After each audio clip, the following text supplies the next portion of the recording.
बजती रहे, लगातार बजती रहे। अब मैं सांसद गणेश सिंह जी से आग्रह करूंगा कि वो आदरणीय मुख्यमंत्री जी का स्वागत करें, अभिनंदन करें, वंदन करें। गणेश सिंह जी। और मैं हमारे जो यात्रा के सह संयोजक हैं ब्रजेंद्र प्रताप सिंह जी, मंत्री मध्य प्रदेश शासन, उनसे आग्रह करूंगा कि वो आए और प्रदेश अध्यक्ष आदरणीय विष्णु दत्त शर्मा जी का स्वागत करें, वंदन करें, अभिनंदन करें। एक बड़ी माला से हमारे मंडल के अध्यक्ष, दोनों मंडल अध्यक्ष, चारों मंडल अध्यक्ष, जिला अध्यक्ष जी, सांसद जी और उमेश जी, बड़ी माला से आप भी आए। माननीय विधायकगण, सतना के हमारे विधायकगण आ जाएं। विधानसभा के प्रत्याशी सुरेंद्र जी, बड़ी माला से आदरणीय मुख्यमंत्री जी का स्वागत करें। हम सब जोरदार करतल ध्वनि के साथ आदरणीय राष्ट्रीय अध्यक्ष जी का स्वागत करेंगे, वंदन करेंगे, अभिनंदन करेंगे।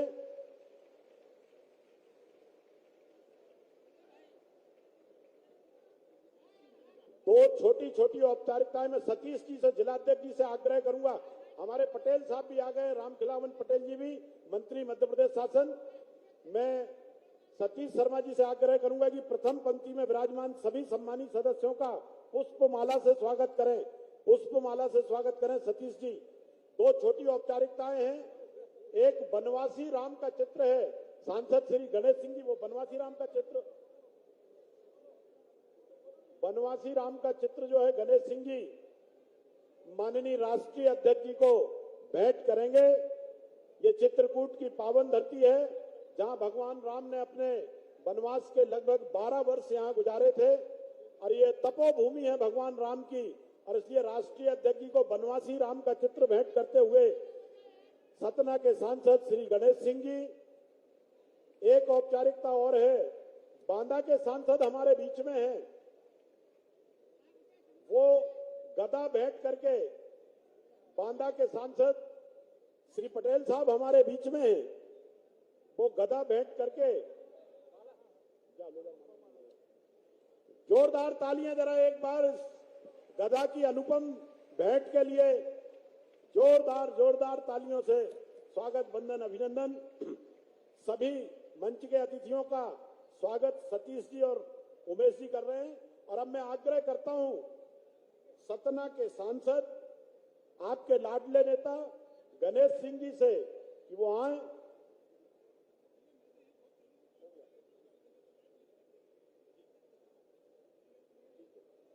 एक बार माननीय राष्ट्रीय अध्यक्ष जी से करबद्ध निवेदन है, माननीय मुख्यमंत्री जी से, प्रदेश अध्यक्ष जी से, संतों को यहीं से प्रणाम करेंगे। तीनों लोग आके एक बार संतों को प्रणाम कर रहे हैं, हमारे राष्ट्रीय अध्यक्ष जी और मुख्यमंत्री जी। आप सबका आशीर्वाद उनके ऊपर बना रहे। जोरदार तालियां एक बार जरा सभी हमारे पूज्य संतों के लिए, उनके सम्मान में। और अब मैं गणेश सिंह जी से आग्रह करूंगा कि गणेश सिंह जी अपना प्रस्तावना भाषण और स्वागत भाषण कहें। आदरणीय गणेश जी।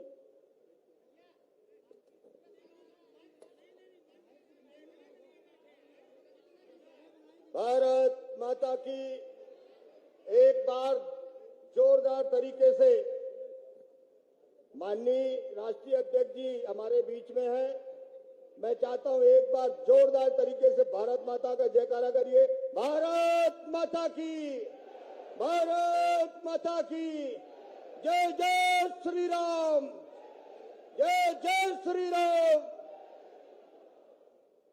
जनाशीर्वाद यात्रा के आज प्रथम दिवस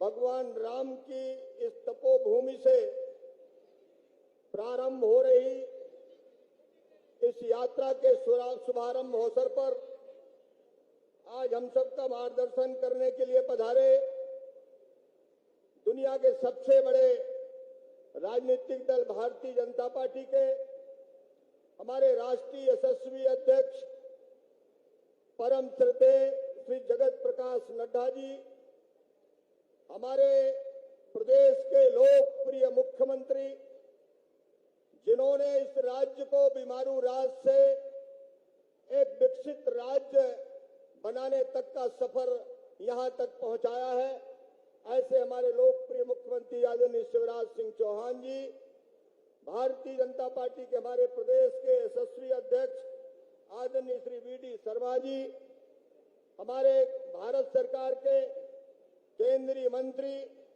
और मध्य प्रदेश के प्रभारी आदरणीय श्री भूपेंद्र यादव जी, हमारे केंद्रीय मंत्री आदरणीय नरेंद्र सिंह तोमर जी, हमारे केंद्रीय मंत्री आदरणीय ज्योतिरादित्य सिंधिया जी, आदरणीय फग्गन सिंह कुलस्ते जी, हमारे संगठन के इस प्रदेश के प्रभारी आदरणीय मुरलीधर राव जी, भारतीय जनता पार्टी के राष्ट्रीय महामंत्री कैलाश विजय वर्गीय जी, हमारे संगठन के राज्य के संगठन महामंत्री आदरणीय हितानंद शर्मा जी, हमारे राज्य के गृह मंत्री आदरणीय नरोत्तम मिश्रा जी, हमारे मंत्री आदरणीय राजेंद्र शुक्ल जी, हमारे मंत्री आदरणीय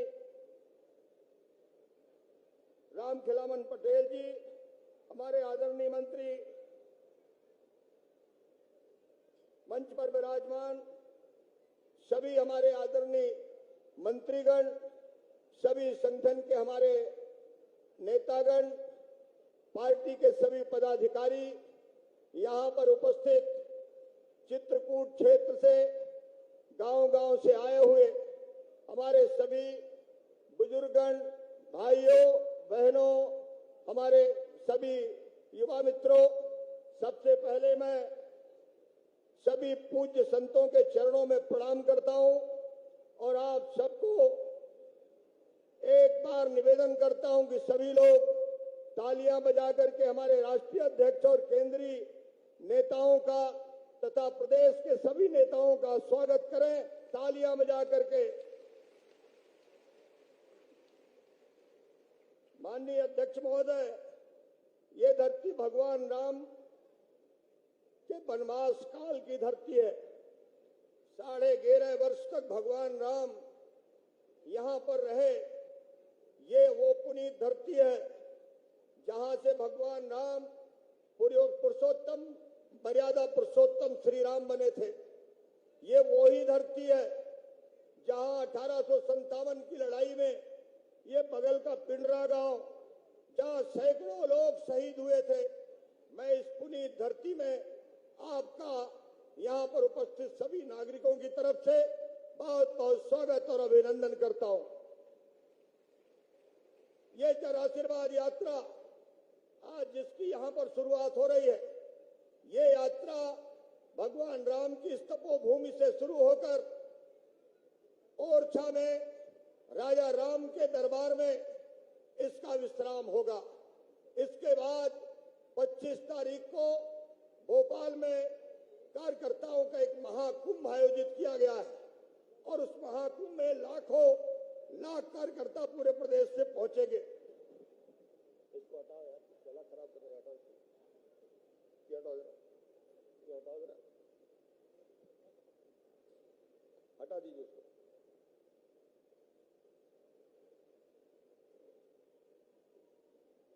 भारतीय जनता पार्टी आज देश में माननीय प्रधानमंत्री आदरणीय नरेंद्र मोदी जी के नेतृत्व में राष्ट्र का चौमुखी विकास कर रही है और मध्य प्रदेश में भारतीय जनता पार्टी माननीय शिवराज सिंह चौहान जी के नेतृत्व में प्रदेश के एक एक कोने में विकास पहुंचाने का काम किया है।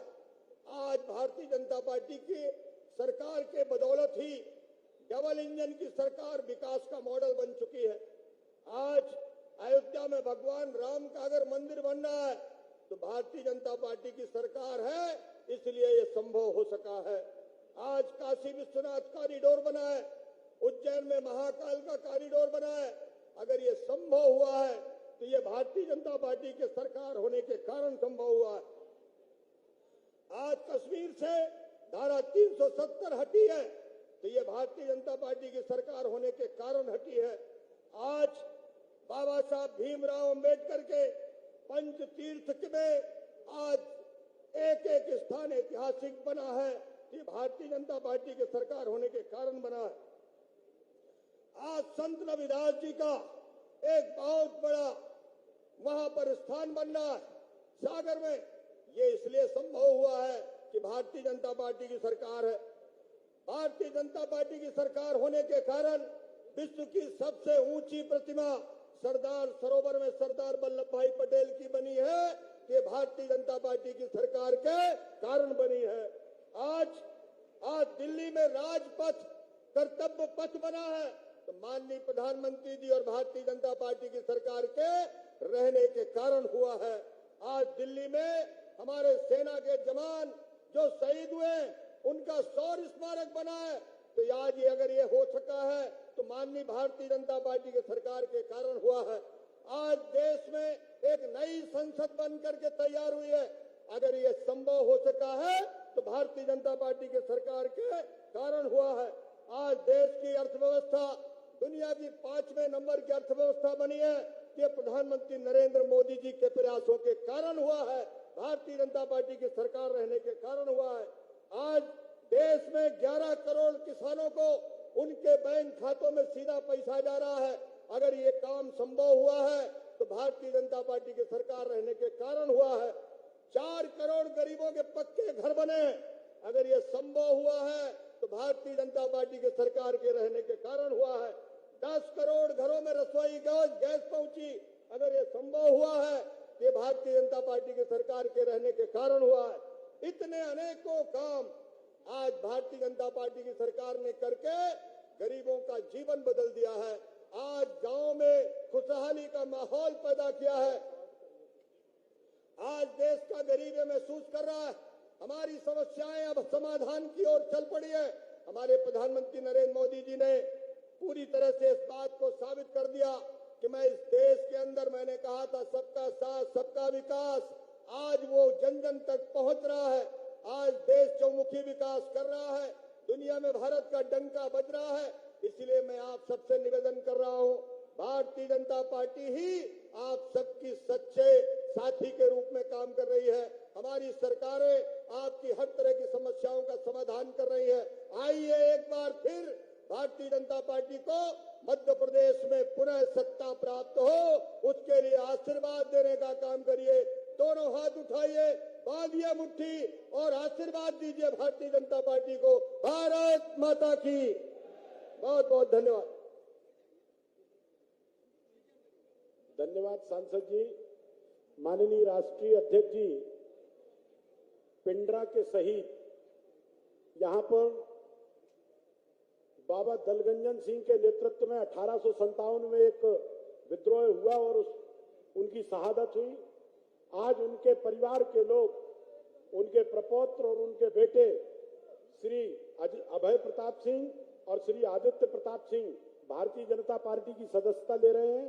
साथ ही डॉक्टर सपना वर्मा जी जो प्रमुख समाज सेवी हैं और जिनके अपने पूरे भारत में राष्ट्रीय स्तर पर बीमारी मुक्त भारत का प्रकल्प स्थापित कर रही हैं। अपनी संस्था के माध्यम से मधुरिमा सेवा संस्कार फाउंडेशन की अध्यक्ष हैं। ये लोग हमारे दल की सदस्यता ले रहे हैं। जरा जोरदार तालियों के साथ हमारे इन मेहमानों का स्वागत करें।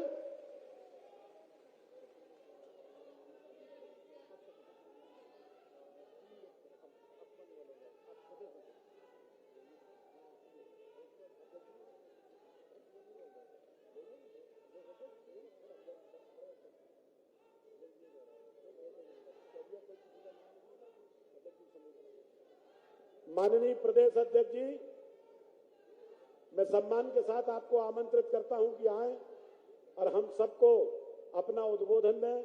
माननीय प्रदेश अध्यक्ष श्री विष्णुदत्त शर्मा जी, जोरदार तालियों से स्वागत करें माननीय अध्यक्ष जी का।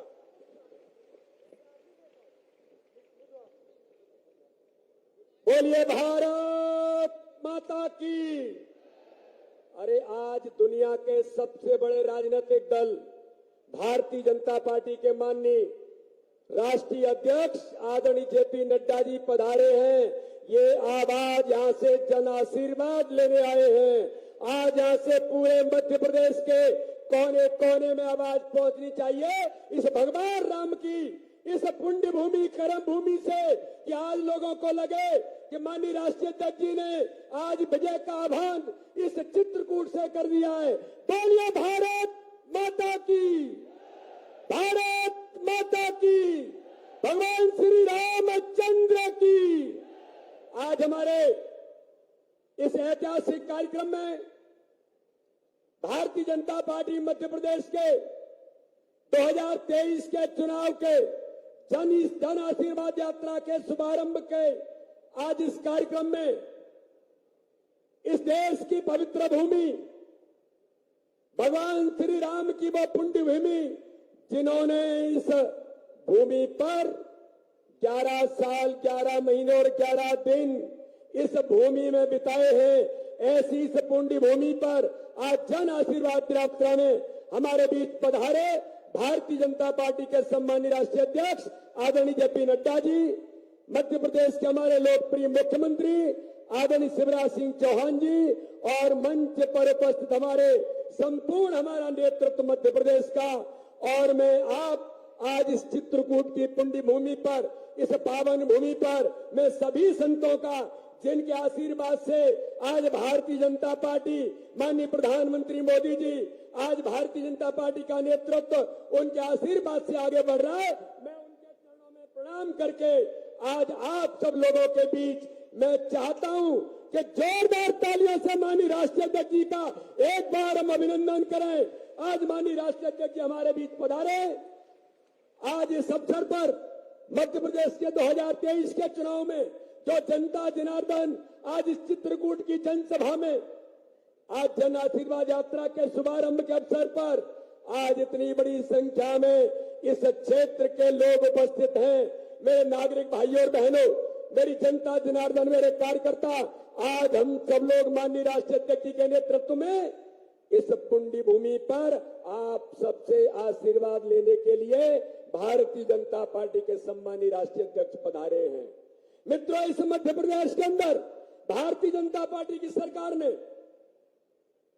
माननीय प्रधानमंत्री नरेंद्र मोदी जी के नेतृत्व में और हमारे मुख्यमंत्री शिवराज सिंह चौहान के नेतृत्व में जो 2003 का मध्य प्रदेश था, ये कांग्रेस के मिस्टर बंटाढार और दुरावस्था का दौर इस मध्य प्रदेश के अंदर था। भारतीय जनता पार्टी की सरकार ने इस मध्य प्रदेश को विकसित मध्य प्रदेश बनाने का काम किया। विकास के आज चारों तरफ हम देखते हैं कि पूरे मध्य प्रदेश के कोने कोने में आज विकास और गरीब कल्याण माननीय प्रधानमंत्री मोदी जी के नेतृत्व में, माननीय मुख्यमंत्री शिवराज सिंह चौहान के नेतृत्व में और मंच पर बैठा हुआ जो हमारे सम्मानीय सांसद विधायक सभी हमारा नेतृत्व यहां पर बैठा है, उन सबके नेतृत्व में आप सबके आशीर्वाद से हर गरीब के जीवन को बदलने का काम भारतीय जनता पार्टी की सरकार कर रही है। मैं आज इस सभा में कहना चाहता हूं कि जो कुछ करते हैं, माननीय प्रधानमंत्री कहते हैं हमने जो किया है केवल वादे और नारे नहीं दिए, गरीब कल्याण के लिए, जनता के विकास के लिए, जनता के जीवन में खुशहाली लाने के लिए आज मध्य प्रदेश के कोने कोने में जो अकाउंटेबिलिटी के साथ जो किया है उसको लेकर के भारतीय जनता पार्टी का नेतृत्व जन आशीर्वाद लेकर के यहां से निकलेगा। और उसका आशीर्वाद लेने के लिए हमारे राष्ट्रीय अध्यक्ष जी जो दुनिया के सबसे बड़े दल के नेता हैं और हमारे मुख्यमंत्री शिवराज सिंह चौहान, जिन्होंने इस मध्य प्रदेश के अंदर एक एक गांव और गरीब के अंदर जनता जनार्दन के साथ संवेदनशीलता के साथ काम किया है। हमें संतों का आशीर्वाद है पूरे मध्य प्रदेश के अंदर। और ये जो भूमि है, ये भूमि तो संकल्प की भूमि है। भगवान श्री राम ने संकल्प लेकर के कि दुराचारी और आताताई शक्तियों का, राक्षसी शक्तियों का कैसे इस देश के अंदर अंत होगा, ये संकल्प भगवान श्री राम ने यहां से लिया था। और आज हम सब लोगों को आशीर्वाद है। मुझे इस बात का गर्व है, हम सौभाग्यशाली हैं कि आज ये जन आशीर्वाद की शुरुआत भगवान श्री राम की इस पुण्य भूमि से, इस संकल्प भूमि से हो रहा है। इसलिए हम सब लोग मिलकर के आज यहाँ पर संकल्प लेंगे माननीय राष्ट्रीय अध्यक्ष जी के समक्ष कि आगामी आने वाले 2023 के चुनाव में जन आशीर्वाद के माध्यम से जनता जनार्दन का आशीर्वाद लेकर निकलेंगे। 5 यात्राएं निकलेंगी। आज माननीय राष्ट्रीय अध्यक्ष जी संबोधित करेंगे। हमको आशीर्वाद हमारे कार्यकर्ताओं को तो देंगे ही, जनता जनार्दन से आशीर्वाद मांगने के लिए आए हैं। 5 तारीख को माननीय गृह मंत्री अमित शाह जी आएंगे। वो मंडला और श्योपुर से जन आशीर्वाद का शुभारंभ करेंगे। 4 तारीख को माननीय रक्षा मंत्री हमारे राजनाथ सिंह जी आएंगे और 6 तारीख को नितिन गडकरी जी आएंगे। पूरे मध्य प्रदेश के अंदर जनता का आशीर्वाद लेने के लिए पहुंचेंगे। मैं आज सब लोगों को, आपको इस बात के लिए धन्यवाद देते हुए कि जो जनता जनार्दन आज यहाँ पर उपस्थित है, आप सब भारतीय जनता पार्टी को आशीर्वाद देंगे। जो विकास और गरीब कल्याण, जो एक सबसे बड़ा आधार भारतीय जनता पार्टी का है, हमारे संतों के आशीर्वाद के साथ, जनता के आशीर्वाद से हम आगे बढ़ करके मैं राष्ट्रीय अध्यक्ष जी का मध्य प्रदेश की इस पुण्य भूमि पर बहुत स्वागत करता हूं। बहुत बहुत अभिनंदन। जय हिंद, जय भारत। बोलिए भारत माता की। भारतीय जनता पार्टी जिंदाबाद।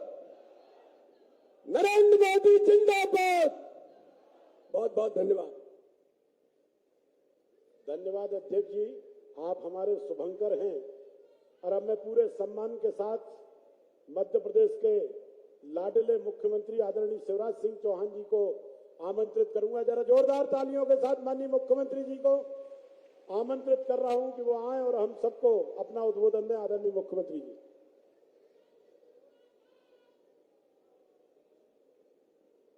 बोलिए भारत माता की। कि भगवान राम की भूमि है और जयकार ऐसा गूंजे कि पूरे मध्य प्रदेश में पता चल जाए जन आशीर्वाद यात्रा प्रारंभ हो रही है। बोलिए भारत माता की। सियावर रामचंद्र की, पवन सुत हनुमान की, उमापति महादेव की, चित्रकूट धाम की, मैहर वाली मैया की, संत समाज की और जनता जनार्दन की। आज हम सबका सौभाग्य है जनता से आशीर्वाद लेने, क्योंकि संघर्ष का शंख फूंक गया है और हमारे राष्ट्रीय अध्यक्ष आज आपसे भारतीय जनता पार्टी के लिए आशीर्वाद मांगने आए हैं। दुनिया की सबसे बड़ी पार्टी भारतीय जनता पार्टी के राष्ट्रीय अध्यक्ष, हमारे मार्गदर्शक और एक आइडियल नेता आदरणीय श्रीमान जेपी नड्डा जी, एक बार फिर दोनों हाथ ऊपर उठा के तालियां बजा के स्वागत कीजिए नड्डा जी का, अभिनंदन कीजिए नड्डा जी का। मैं मध्य प्रदेश की धरती पर नड्डा जी आपका मध्य प्रदेश की जनता की ओर से हृदय से स्वागत करता हूं, अभिनंदन करता हूं। भारतीय जनता पार्टी के प्रदेश के अध्यक्ष आदरणीय बीडी शर्मा जी, आदरणीय मुरलीधर जी, आदरणीय भूपेंद्र यादव जी, हमारे चुनाव समिति के प्रबंधक आदरणीय नरेंद्र सिंह जी, केंद्रीय मंत्रीगण आदरणीय ज्योतिरादित्य सिंधिया जी, हमारे कैलाश विजयवर्गीय जी, नरोत्तम जी, राजेंद्र जी, आदरणीय हितानंद जी।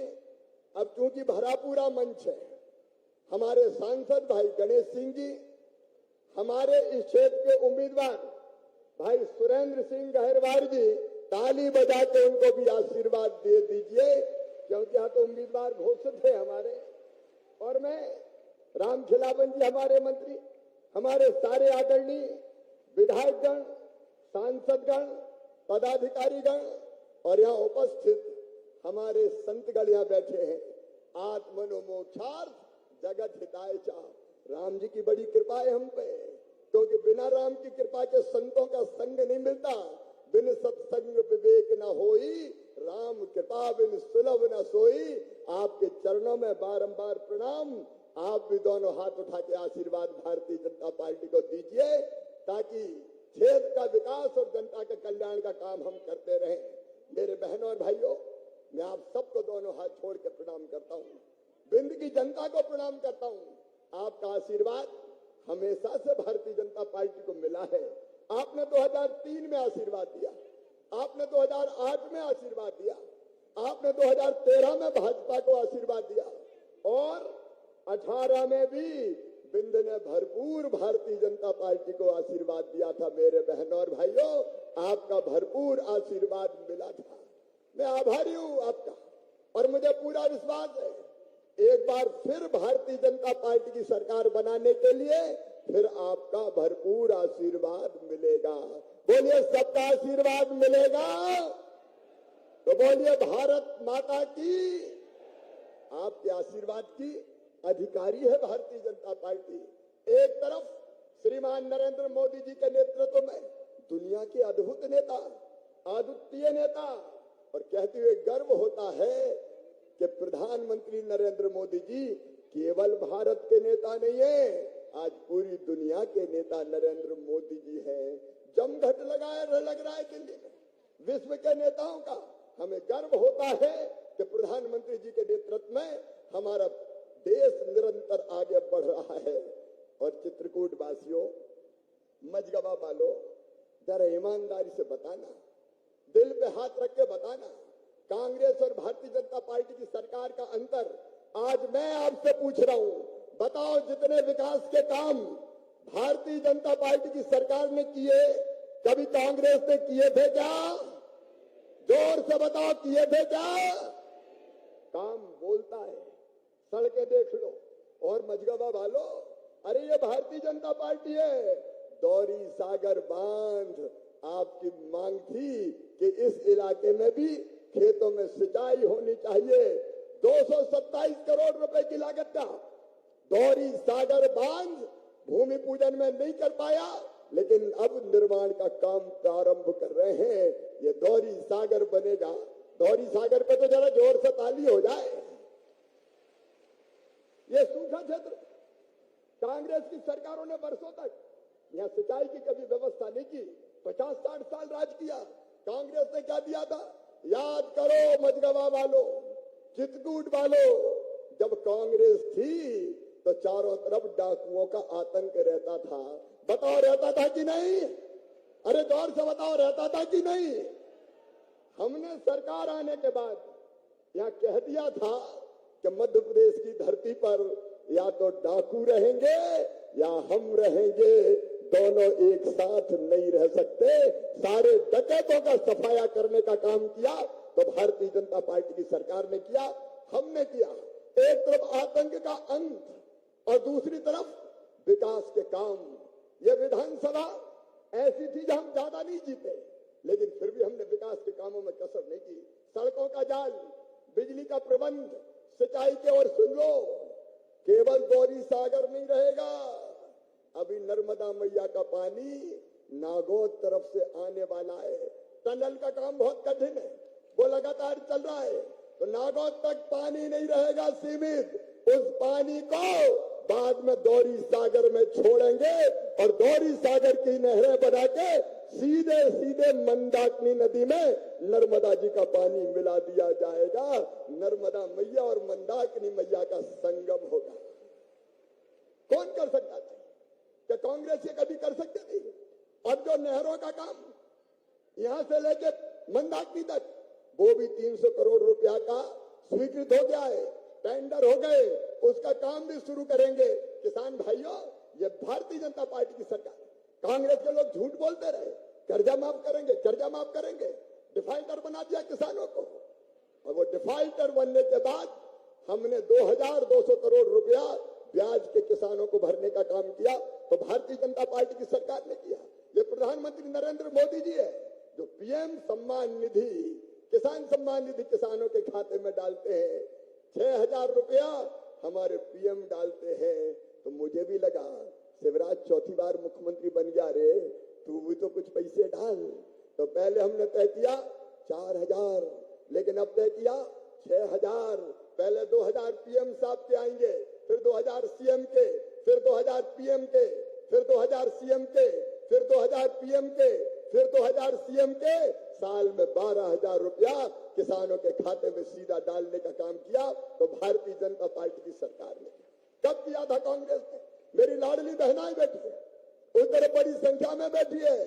मेरी लाडली बहनाओं, अरे कांग्रेस ने कभी तुम्हारे खाते में पैसा डाला था क्या?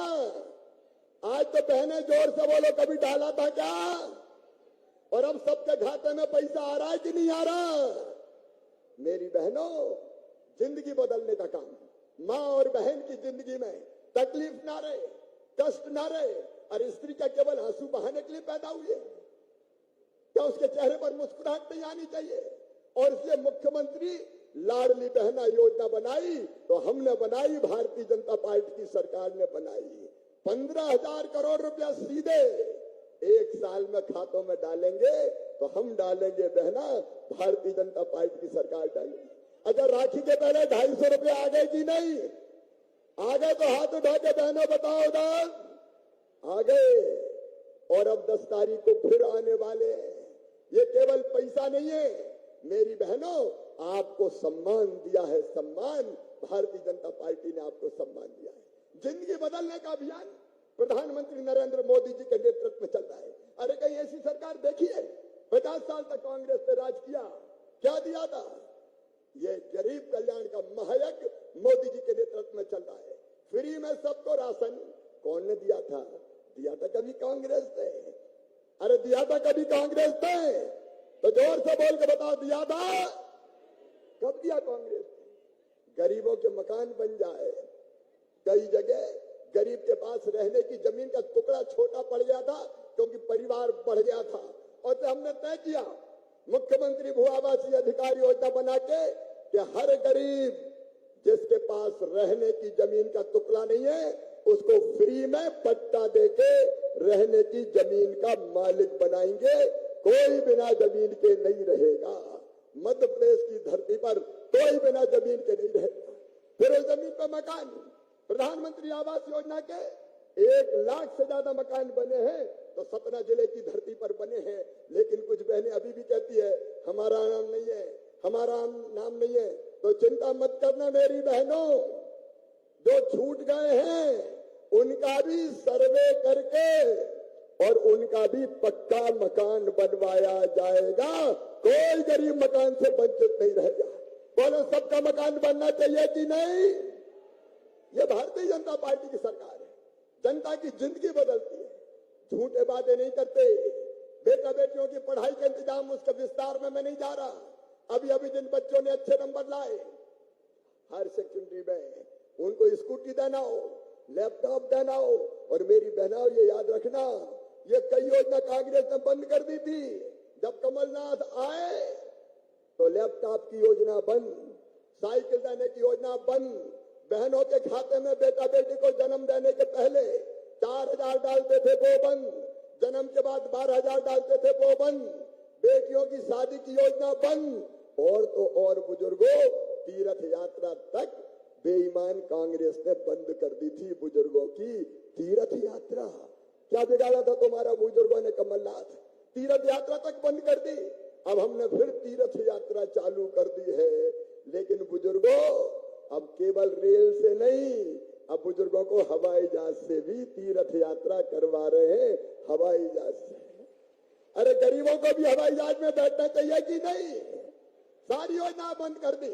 आज मैं नड्डा जी के सामने बताना चाहता हूं, प्रधानमंत्री जी संपूर्ण कल्याण कर रहे थे, लेकिन पीएम आवास के मकान कमलनाथ जी आपने लौटा दिए। गरीबों के साथ अन्याय। जल जीवन मिशन के अंतर्गत अब गांव-गांव में पीने का पानी जा रहा है। कमलनाथ, तुमने तो जल जीवन मिशन शुरू नहीं करके जनता को धोखा दिया, जनता के साथ बेईमानी की, और किसान सम्मान निधि का सूची नहीं भेजी पीएम के पास। किसानों को तुमने वंचित करने का पाप किया है। आज मैं लंबी बात नहीं करूंगा मेरे बहनों और भाइयों, आज तो मैं निवेदन करने आ रहा हूं। आज निवेदन करने आया हूं कि अगर हमारा काम अच्छा और सच्चा है, और एक बात और याद रखना, अंत में 1 महीने से पानी नहीं गिरा है, किसान संकट में है। हम भरसक प्रयास करेंगे। किसान भाइयों, चिंता मत करना। वैसे तो भगवान की कृपा बरसेगी, पानी आएगा, लेकिन अगर संकट भी आया तो मैं आपको कह रहा हूं, चिंता मत करना। मोदी जी के आशीर्वाद से इस संकट के पार निकाल ले जाएंगे आपको। कोई चिंता मत करना। जो परिस्थिति होगी निपटेंगे, चिंता करने की जरूरत नहीं है, क्योंकि हमारा संकल्प है आपकी सेवा का संकल्प। और अंत में मैं केवल इतना ही कहना चाहता हूं कि अगर हमारा काम अच्छा और सच्चा है तो बताओ, आपके आशीर्वाद हमको मिलना चाहिए कि नहीं? अरे जोर से बोलो, मिलना चाहिए कि नहीं? कांग्रेस गंदगी फैला रही है, गंदे गंदे आरोप लगाएगी, उनके पास और कोई चीज नहीं है, भ्रम फैलाने की कोशिश करेगी। लेकिन कांग्रेस के मायावी वादों में मत आना। पहले 900 वादे किए थे, एक पूरा नहीं किया, अब फिर हमें पटियाने की कोशिश कर रहे हैं। अरे वो कहते हैं, हम तो करके दे देते हैं। मेरी बहनों ने कहा भैया बिजली के बिल बड़े बड़े आ गए, परेशानी हो रही है, तो मैंने बिजली के बिल स्थगित कर दिए। बिजली का बिल जो बढ़ा हुआ था वो स्थगित, चिंता मत करना, अब रेगुलर बिजली का बिल ही आएगा। जो समस्या थी उसका समाधान भारतीय जनता पार्टी की सरकार ने किया है। और इसलिए आज मैं प्रार्थना करता हूं, दोनों हाथ जोड़ के, आपका आशीर्वाद हमें चाहिए, भारतीय जनता पार्टी को चाहिए। एक बार फिर भारतीय जनता पार्टी को जिताइए, कमल के फूल की बटन दबाइए, ताकि प्रधानमंत्री जी के नेतृत्व में हम आपकी फिर बेहतर सेवा कर सके। बोलिए सबका आशीर्वाद मिलेगा, जोर से सबका आशीर्वाद मिलेगा।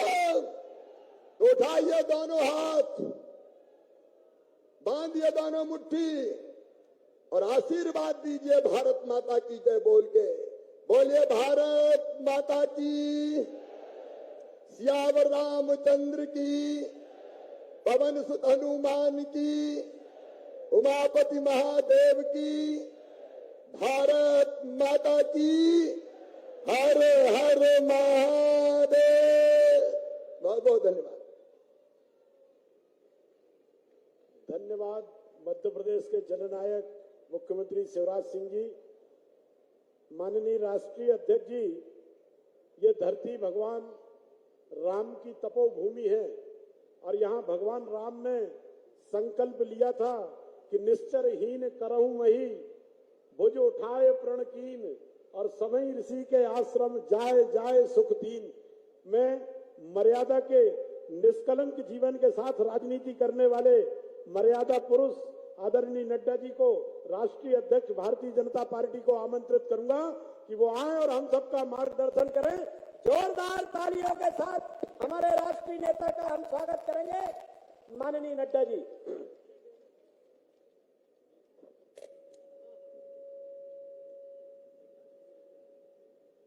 बोलिए भारत माता की, जरा जोर से, भारत माता की, भारत माता की, भारत माता की।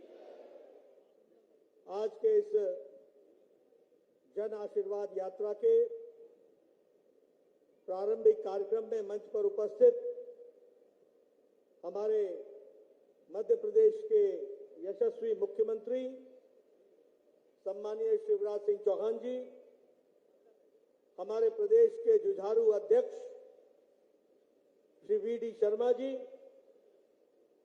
हमारे इस चुनाव प्रबंधन को देख रहे भारत सरकार में मंत्री नरेंद्र सिंह तोमर जी, भारत सरकार में मंत्री श्री ज्योतिरादित्य सिंधिया जी, हमारे राष्ट्रीय महामंत्री कैलाश विजयवर्गीय जी, प्रदेश के प्रभारी मुरलीधर राव जी, हमारे राज्य मंत्री फग्गन सिंह कुलस्ते जी, गणेश सिंह जी, सतीश शर्मा जी, लक्ष्मीकांत वाजपेयी जी, विजेंद्र प्रताप सिंह जी जो यात्रा के कार्य देख रहे हैं, संयोजक हैं, मंच पर आसीन सभी मंत्रीगण, हमारे सांसदगण, विधायकगण और पार्टी के वरिष्ठ पदाधिकारी और प्रभु राम के इस तपोभूमि पर एकत्र आए देवियों और सज्जनों, जो जन आशीर्वाद यात्रा में जन आशीर्वाद देने के लिए आए हैं, और मीडिया के मेरे साथी, प्रिंट मीडिया और इलेक्ट्रॉनिक मीडिया के मेरे साथी, ये मेरा सौभाग्य है कि मुझे प्रभु श्री राम के तपोभूमि पर आज इस जन आशीर्वाद यात्रा के शुभारंभ के अवसर पर यहां आने का सौभाग्य प्राप्त हुआ है। यह जन आशीर्वाद यात्रा ये भारतीय जनता पार्टी के पिछले कई वर्षों से चल रहे अथक प्रयास, संकल्प, तपस्या और समर्पण का विषय को जनता तक पहुंचाने का संकल्प लेकर के हम सब लोग चले। और इसीलिए इस जन आशीर्वाद यात्रा में 10,500 किलोमीटर का सफर करके 5 स्थानों से 230 विधानसभाओं में मध्य प्रदेश की जनता का आशीर्वाद लेकर के जो काम हमने गरीब कल्याण के लिए किया, जो काम हमने महिला सशक्तिकरण के लिए किया, जो काम हमने किसानों के कल्याण के लिए किया, जो काम हम लोगों ने युवाओं के उत्थान के लिए किया, जो काम हमने समाज के हर वर्ग को सशक्तिकरण के लिए दिया, उसको जन जन तक पहुंचाना और जन जन का आशीर्वाद लेना, इस मकसद से जन आशीर्वाद यात्रा की प्रारंभ की जा रही है।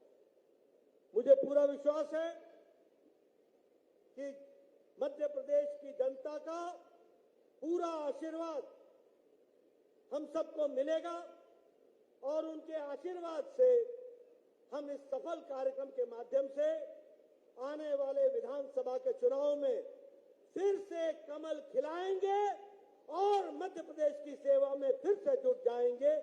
यह भी मैं आपको बताना चाहता हूं। मित्रों, अभी कुछ दिन पहले भारत के यशस्वी गृह मंत्री ने एक रिपोर्ट कार्ड आप सबके सामने, मध्य प्रदेश की जनता के सामने रखा था। उस रिपोर्ट कार्ड के माध्यम से हम जनता को ये बताने जाएंगे कि कैसे 20 साल पहले का मध्य प्रदेश था और कैसे आज 20 साल के बाद मध्य प्रदेश का परिवर्तन हुआ है और किस तरीके से मध्य प्रदेश आज बढ़ते हुए कदम के साथ एक उत्तम राज्य के रूप में आगे बढ़ा है। इसके लिए मैं भारतीय जनता पार्टी और शिवराज सिंह जी को बधाई देता हूं, जिन्होंने यहां तक इस यात्रा को पहुंचाया। मित्रों, मैं आपको बताना चाहता हूं, मैं 1998 में 1998 में पहली बार प्रदेश में मंत्री बना था। उस समय मैं अपने प्रदेश में बहुत मेहनत करता था, लेकिन जब देश के आंकड़े आते थे तो उसमें कहा जाता था कि हम स्वच्छता में पिछड़े हैं, हम विकास में पिछड़े हैं, हम स्वास्थ्य में पिछड़े हैं, हम शिक्षा में पिछड़े हैं, हम महिलाओं के स्वास्थ्य में पिछड़े हैं। हर तरीके से हम पिछड़े हुए दिखते थे। तो मैं उस समय पूछा करता था कि भाई, हम इतनी मेहनत करते हैं, मेरे प्रदेश के आंकड़े तो इतने उत्तम हैं, उसके बावजूद भी हम कैसे पिछड़े हुए हैं? तो बताया जाता था कि कुछ बीमारू राज्य हैं, बिहार, राजस्थान, मध्य प्रदेश, उत्तर प्रदेश, यह बीमारू राज्य विकास को नीचे खींच करके ले जाते हैं। लेकिन आज मैं ये गौरव के साथ कह सकता हूं 2023 में कि जो बीमारू राज्य थे उसमें से मध्य प्रदेश एक विकसित राष्ट्र के रूप, विकसित प्रदेश के रूप में खड़ा हो गया है। इसके लिए मैं आपको बधाई देता हूं, एक विकसित प्रदेश के रूप। और सिर्फ मैं कहने के लिए नहीं कह रहा हूं, मध्य प्रदेश की पर कैपिटा इनकम, प्रति व्यक्ति आय 2002 में 11,171 रुपए थी। आज मध्य प्रदेश की प्रति व्यक्ति आमदनी साल की 1,40,000 रुपए हो गई है। ये भी हमको ध्यान में रखना चाहिए। हमारे 2002 में 7,000 किलोमीटर की सड़कें बनी थी मध्य प्रदेश में। आज 2023 में 5 लाख से ज्यादा किलोमीटर की सड़क मध्य प्रदेश में बन करके तैयार हुई। हमारे 2002 में मेडिकल कॉलेज में सिर्फ 620 सीटें हुआ करती थी, 620 सीटें। आज 4000 से ज्यादा मेडिकल की शिक्षा प्रति वर्ष मध्य प्रदेश में हो रही है। यह भी हमको ध्यान में रखना चाहिए। हमारे यहां शिक्षण संस्थान कॉलेजेस 310 थे 2002 में, और आज 536 शिक्षण संस्थान एजुकेशनल कॉलेजेस बने हैं। यह भी हमको ध्यान में रखना चाहिए। हमारे यहां इंडस्ट्री के नाम पर, उद्योग के नाम पर कुछ भी मध्य प्रदेश में नहीं था। मैं आपके सामने, युवाओं के सामने 20 साल पहले की तस्वीर खींच रहा हूं, और आज जहां मध्य प्रदेश में पहले 23 इंडस्ट्रियल एरिया थे, आज मध्य प्रदेश में 112 इंडस्ट्रियल एरिया में काम चला है और इंडस्ट्रीज लगी है। आपको जानकर आश्चर्य होगा कि मध्य प्रदेश में उद्योग सिर्फ 6% थे, 0.6%, 0.6%। आज मध्य प्रदेश में उद्योगीकरण 24% तक पहुंचा है। इसको भी हमको ध्यान में रखना चाहिए। इसलिए विकास के साथ आज मध्य प्रदेश खड़ा हो गया, हर चीज में आगे बढ़ रहा है। मुझे खुशी है कि जब मैं मध्य प्रदेश की बात करता हूं तो मध्य प्रदेश स्वच्छता में नंबर 1 पर खड़ा है देश में। मुझे खुशी है कि जब मैं मध्य प्रदेश की बात करता हूं तो स्मार्ट सिटी में मध्य प्रदेश नंबर 1 पर खड़ा है। मुझे खुशी है कि जल संरक्षण में मध्य प्रदेश प्रथम स्थान पर खड़ा है। मुझे खुशी है कि प्रधानमंत्री स्वामित्व योजना में भी मध्य प्रदेश ने नंबर 1 की बाजी मारी है और नंबर 1 पर खड़ा है। मुझे खुशी है कि प्रधानमंत्री मातृत्व वंदना योजना में महिलाओं के सशक्तिकरण में प्रसूति से लेकर के हर तरीके के बच्चों के विकास के लिए जो कार्यक्रम चलाए गए हैं, उसमें भी मध्य प्रदेश नंबर 1 पर खड़ा है। इस बात को भी हमको ध्यान में रखना चाहिए।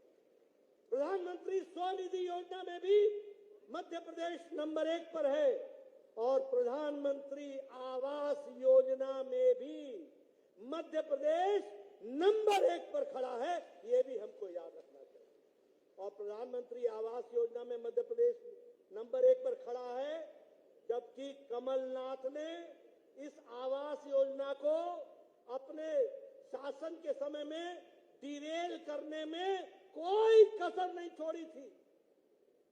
कमलनाथ ने आवास योजना की लिस्ट दिल्ली पहुंचने ही नहीं दी थी।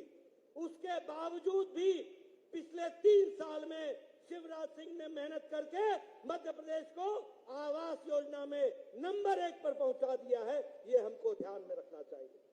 अब ये हमारी जिम्मेवारी है। बताइए, नवंबर दिसंबर में मध्य प्रदेश को नंबर 1 पर पहुंचाओगे कि नहीं? पहुंचाओगे कि नहीं? कमल खिलाओगे कि नहीं? आगे बढ़ाओगे कि नहीं? मध्य प्रदेश को नंबर 1 रखने में कोई कसर नहीं छोड़ना। मित्रों, ये आपसे मैं निवेदन करने के लिए आया। मित्रों, जब मैं आज 5G की बात करता हूं, मोदी जी की, तो ये 5G क्या है? ये कनेक्टिविटी तो है ही, लेकिन ये ग्रोथ का इंजन है, ये गुड गवर्नेंस का इंजन है, ये गुडविल का इंजन है, ये गारंटी की जिम्मेवारी है, और ये गरीब कल्याण से जुड़ा हुआ 5G है। इसके लिए जहां प्रधानमंत्री मोदी जी ने कोई कसर नहीं छोड़ी, वहां मध्य प्रदेश के भी नेताओं ने जनता तक विकास को पहुंचाने में कोई कसर नहीं छोड़ी है। यह भी आपके सामने मैं कहना चाहता हूं। मित्रों, हम लोग समर्पित हैं, संकल्पित हैं। किस बात के लिए? गांव, गरीब, वंचित, पीड़ित, शोषित, दलित, महिला, युवा, किसान, इनकी तस्वीर और तकदीर बदलने के लिए हम संकल्पित हैं। और हमारी तमाम योजनाएं, अगर हम बात करें प्रधानमंत्री आवास योजना की, अगर हम बात करें प्रधानमंत्री गरीब कल्याण अन्न योजना की, आज गरीब कल्याण अन्न योजना के कारण 13 करोड़ 50 लाख 13.5 करोड़ लोग आज गरीबी की रेखा से निकल करके मध्य वर्ग में पहुंच गए हैं। ये भारत की बदलती तस्वीर है। ये गरीब कल्याण अन्न योजना के कारण 80 करोड़ की जनता को भूखे रहने से बचाने का काम मोदी जी ने किया। आज कोई भी गरीब भूखा नहीं सोता है। इसलिए अति गरीबी भारत में 0.1% से भी कम हो गई है। यह भी हमको ध्यान में रखना चाहिए। अगर हम बात करें उज्ज्वला योजना की, तो जहां 9.5 करोड़ हमारे गरीब बहनों को गैस का सिलेंडर दिया गया, चूल्हा दिया गया, वहीं अभी राखी के अवसर पर पहले 200 रुपए का छूट और फिर से 200 रुपए की छूट देने का काम हमारी सरकार ने किया और बहनों को एक तरीके से उनको तोहफा देने का और उनको बहनों को याद करने का काम किया है। मित्रों, अगर मैं विकास की बात करूं तो आज भारत 11वें नंबर से आर्थिक व्यवस्था में छलांग लगा करके 5वें नंबर पर खड़ा हो गया है। और मित्रों, आपने 2023 के दिसंबर में मध्य प्रदेश में आशीर्वाद देना और 2024 के मई में मोदी जी को आप फिर से आशीर्वाद देंगे और भारत दुनिया की तीसरी आर्थिक महाशक्ति बन करके आएगा। ये हमारी गारंटी, ये प्रधानमंत्री जी की गारंटी है। इसको लेकर के हमने आगे बढ़ना। आपने कभी सोचा था 9 साल पहले आपके हाथ में जो मोबाइल होता था उस पे लिखा होता था मेड इन चाइना। आज जो आपके हाथ में मोबाइल है उस पे लिखा हुआ है मेड इन इंडिया। अब एप्पल भी इंडिया में बनता है। 97% मोबाइल अब भारत में बन रहा है। यह परिवर्तन आया है।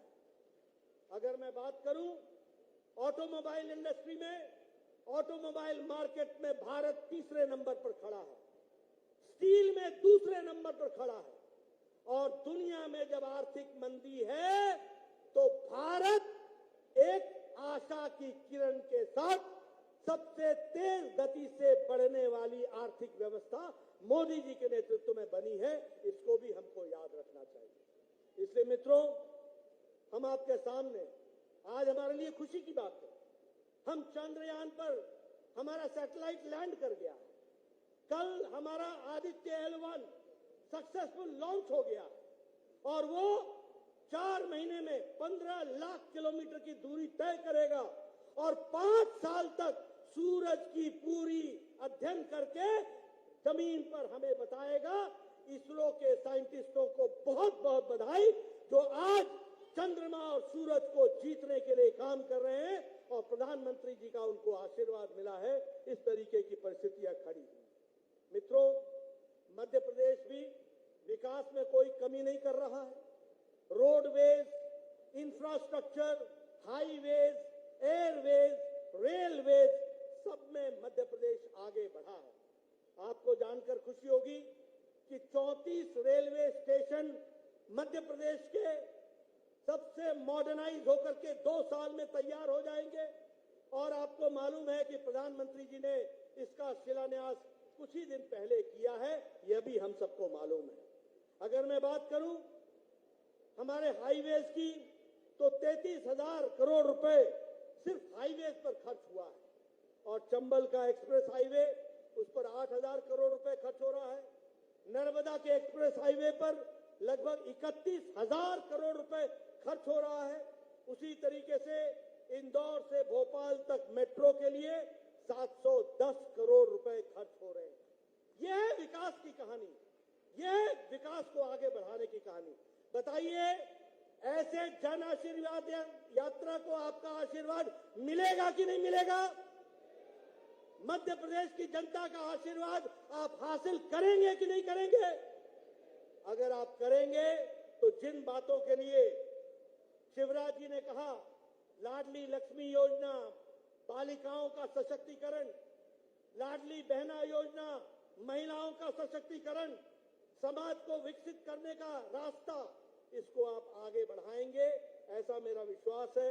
ये मैं आपके सामने कहना चाहता हूं। मुझे खुशी है कि आज 14 मेडिकल कॉलेज, नए मेडिकल कॉलेज प्रधानमंत्री मोदी जी ने दिए और मुझे खुशी है गणेश सिंह जी, मेरे ही स्वास्थ्य मंत्री काल में आपको भी मेडिकल कॉलेज मिला मोदी जी के आशीर्वाद से और यहाँ की जनता को वह समर्पित हुआ है, इसके लिए भी आपको मैं बधाई देता हूँ। उसी तरीके से हमारे शिवपुरी के हमारे ज्योतिरादित्य जी बैठे हैं, उनसे पूछिए कि किस तरीके से उनका मेडिकल कॉलेज से वो वंचित हो गए थे, उनको भी मेडिकल कॉलेज देने का प्रयास किया है।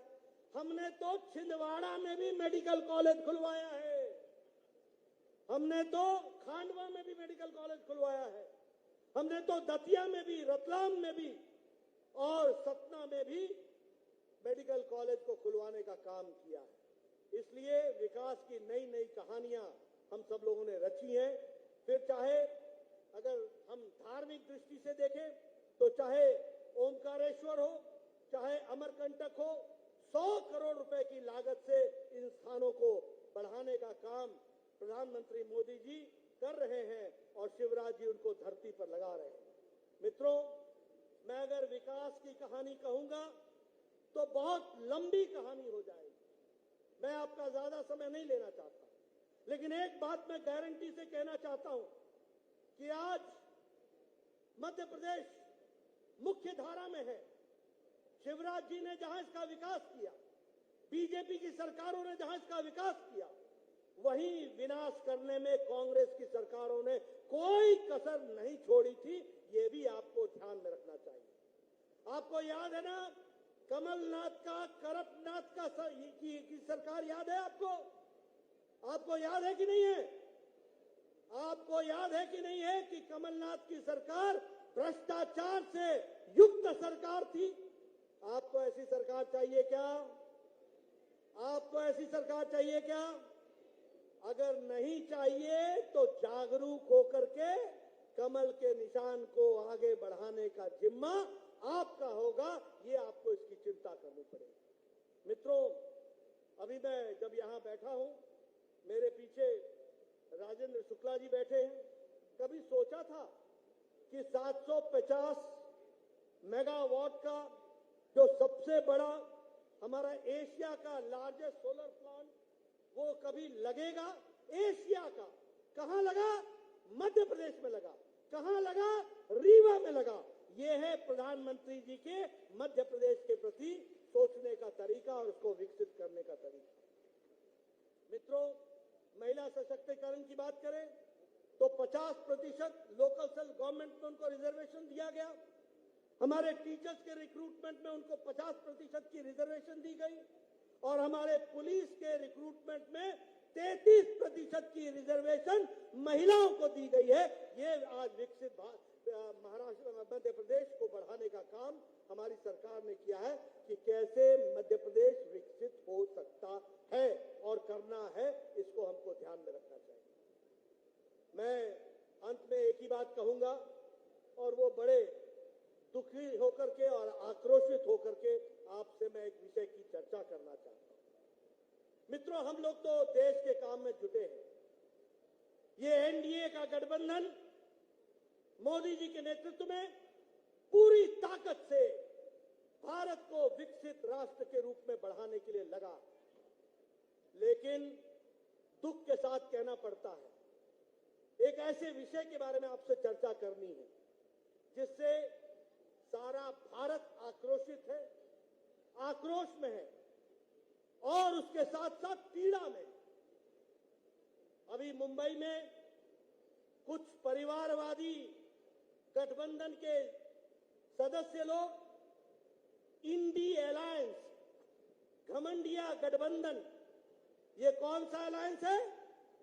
INDI alliance, INDI alliance, INDI alliance, घमंडिया गठबंधन, इसके लोग मुंबई में एकत्र हुए थे और वहां पर जब एक तरफ भारत को हम विकसित बनाने के लिए लगे हैं, जब हम लोग एक तरफ भारत चांद और सूरज को जीत सके इसके लिए लगा है, जब भारत आने वाले G20 में 8-9 तारीख को दुनिया के सबसे ताकतवर लोग भारत में पहली बार एकत्र आ रहे हैं। और जब भारत की जय जयकार दुनिया में हो रही है, भारत की जय जयकार दुनिया मान रही है, तो ऐसे समय में ये घमंडिया गठबंधन वह हमारी संस्कृति पर, वो हमारे धर्म पर, वो हमारे संस्कारों पर बहुत गहरा आघात करने का प्रयास कर रहा है। और जब मैं ये कहता हूं तो मैं पूरी जिम्मेवारी के साथ कहता हूं कि ये जो इंडी अलायंस है, ये जो घमंडिया गठबंधन है, जो मुंबई में 3-4 दिन पहले एकत्र आए थे, इसका सबसे बड़ा घटक और सबसे मजबूत घटक डीएमके, जो तमिलनाडु के सरकार को मुख्यमंत्री स्टालिन, उसका बेटा उदयनिधि स्टालिन, वो उदयनिधि स्टालिन सनातन धर्म को समाप्त करने का उद्घोष करता है और कहता है कि हम सनातन धर्म को समाप्त कर देंगे, एबॉलिश कर देंगे, इस तरह की भाषा इस्तेमाल करता है। आप बताइए, ऐसे घमंडिया परिवारवादी इंडी अलायंस को रहने देने का अधिकार है क्या? रहने देने का अधिकार है क्या? क्या सनातन धर्म को हम समाप्त तो होने देंगे क्या? क्या हिंदू धर्म पर इस तरीके का आघात लगने देंगे क्या? ये मित्रों, और क्या कहता है उदयनिधि स्टालिन? कहता है कि एंटी सनातन नहीं, एबॉलिश सनातन, मतलब सनातन धर्म को जड़मूल से समाप्त कर दो। जिस प्रकार उदाहरण क्या देता है सुन लो, उदाहरण देता है कि जैसे मच्छर, जैसे मलेरिया, जैसे डेंगू, जैसे कोरोना, इसको हम समाप्त करते हैं, वैसे ही सनातन धर्म को समाप्त कर दो।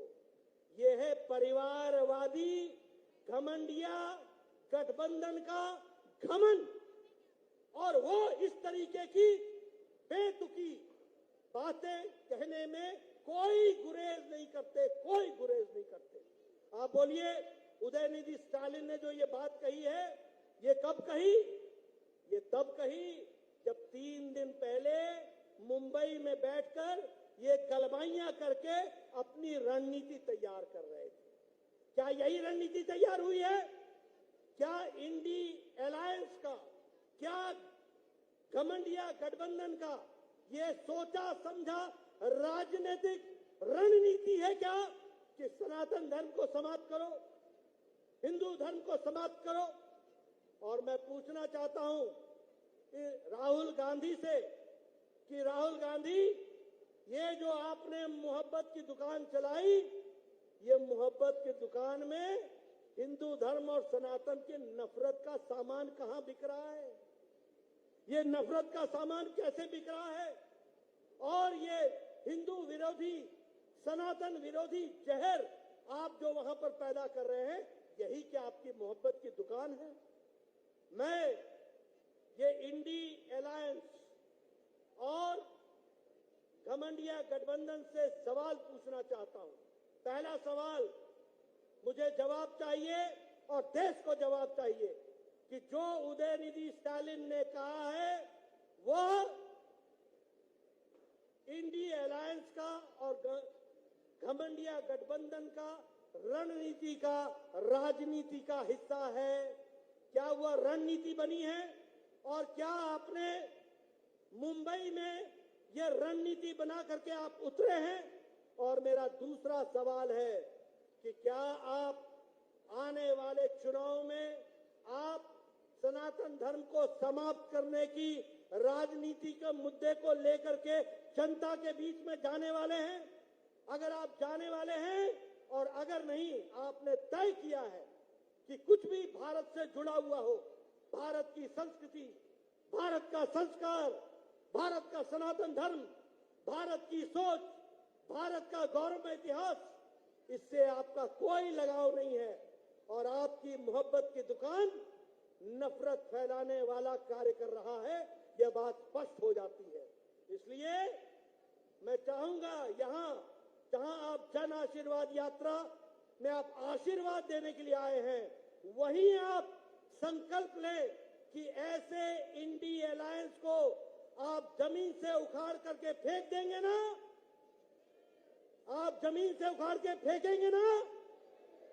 फेंकेंगे ना? इनको रहने का अधिकार है क्या? ऐसी विचारधारा को रहने का अधिकार है क्या?